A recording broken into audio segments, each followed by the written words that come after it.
said, that's when one half of your body doesn't work. He's like, oh my God, I'm so sorry. I said, no, don't be sorry. It's not half bad.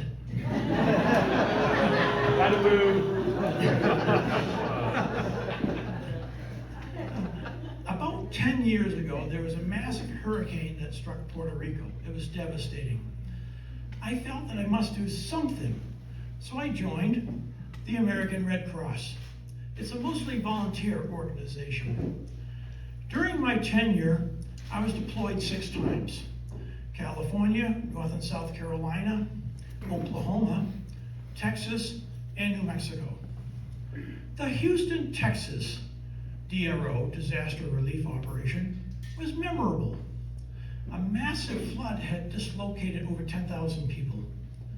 We were set up in an upper class neighborhood and we were housing 300 people there.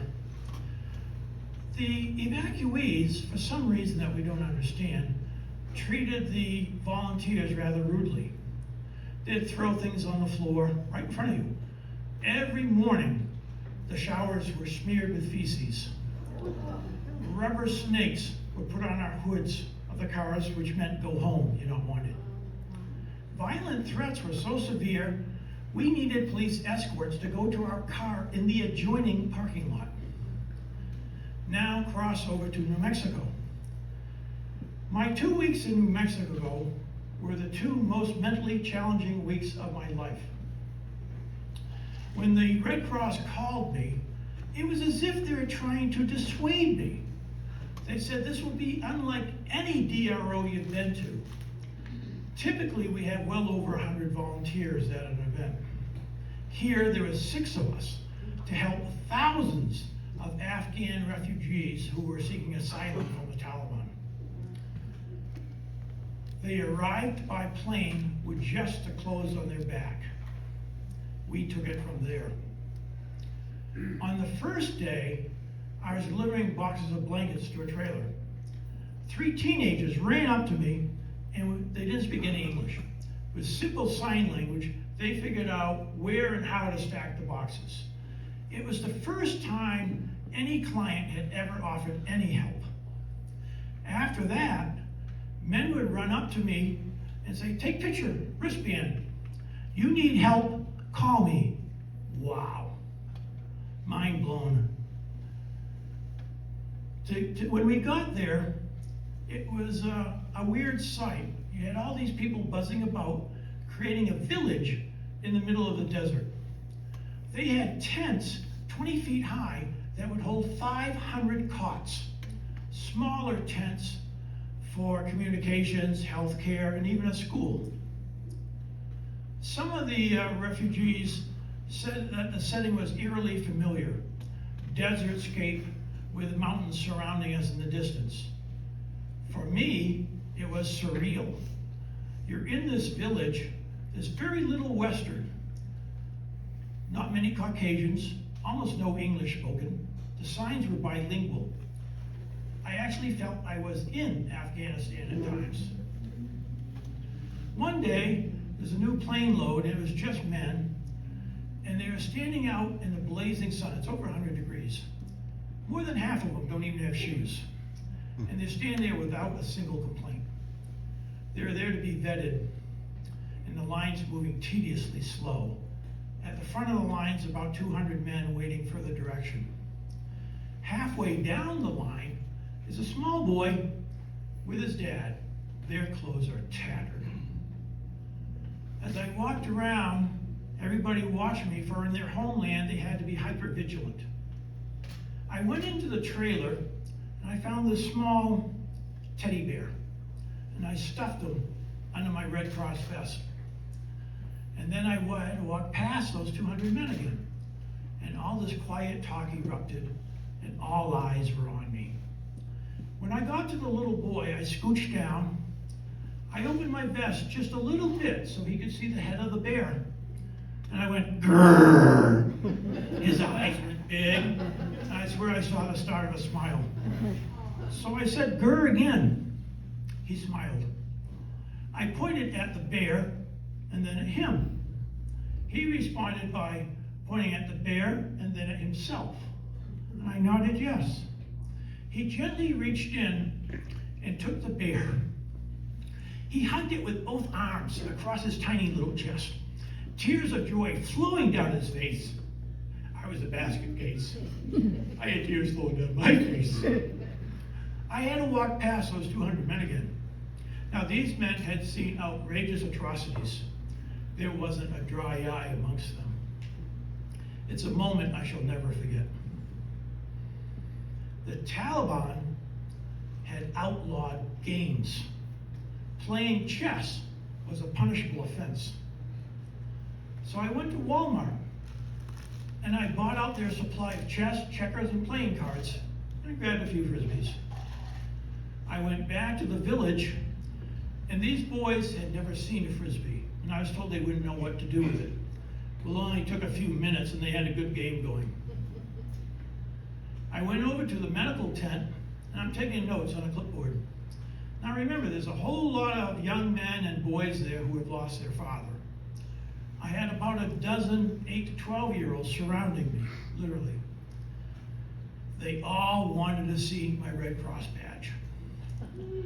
So each one of them, in turn, would pick it up, look at it, and in this picture I have blonde hair and no hat. They would look at it, look at me quizzically, remove my hat, laugh, and then put my hat back. 12 times. Then one of them studied my badge, and he says something to the group. And he looks at me and he says, "Clay!" And then they all had to say it, one at a time, "Clay! Clay! Clay!" I wanted to adopt them all. And, when I went to move, I put the clipboard under my arm to free both hands. They worked back then. And there was 2 boys per hand holding my hands. They're holding on to my vest, my pants, whatever they could. It was amazing. A young woman was walking by, and I asked if any of those were hers. And she pointed at 2 and said, "Those 2. I said, "Oh, they're sweet, and you're beautiful." And she blushed, said thank you, and went on her way. I was told Afghan men don't talk to women like that. I said, "I'm from Arizona."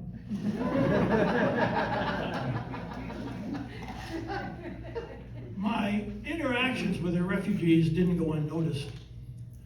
A colonel came up to me and said that his superior wanted to know if I'd be willing to talk about the Red Cross in front of a group of 500 men in one of these tents. So I said, okay.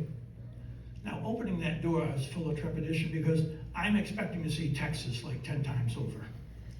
I opened the door and I am shocked. They had asked for mops and brooms. If a cot wasn't occupied, it was made up military style. There wasn't a shred of paper on the floor. It was quiet. So I give my talk, then I welcome them to the USA, and I said, "I hope your lives improve." And they gave me this wild standing ovation. Then I said, due to the generosity of the local community, and it was a small town, I was able to go to Walmart and spend $500 on chess, checkers, playing cards, and other things. The anticipation was palpable. I appointed one man to do the distribution. But before that I said, very loudly, "These are to be shared. Do you understand?"